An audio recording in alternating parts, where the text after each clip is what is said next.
The Department of Justice is suing to stop a Minnesota law giving free tuition to students who are here illegally because they say it's discrimination against U.S. citizens. KARE 11's chief political reporter Danny Spiewak is here to break down the case. Danny? Julie, the lawsuit accuses the state of Minnesota of violating federal law by offering in-state or free tuition rates to undocumented students. But Minnesota Attorney General Keith Ellison and other Democrats in the state have vowed to fight back.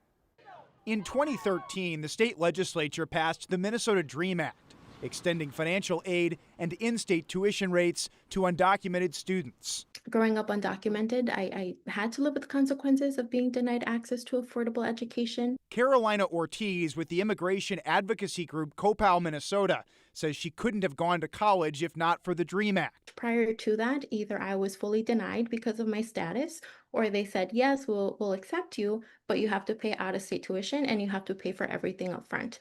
And that to me was just a door closed. In 2023, Minnesota's DFL-controlled legislature passed an additional law that makes undocumented students eligible for free tuition in the North Star Promise program. Now, the U.S. Department of Justice under President Trump has cited Minnesota's DREAM Act and North Star program in a 36-page lawsuit, arguing that the magnitude of this discrimination against U.S. citizens is substantial.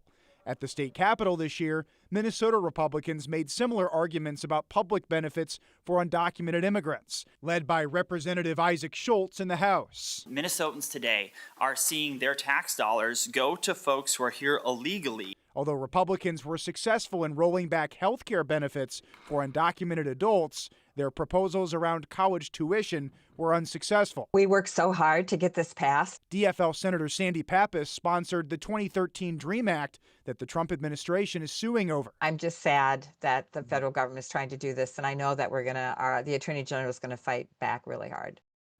Attorney General Keith Ellison says he will defend the state's ability to provide tuition breaks to undocumented students. According to the Office of Higher Education in Minnesota, 139 DREAM Act recipients received North Star Scholarship funding this past school year. Back to you.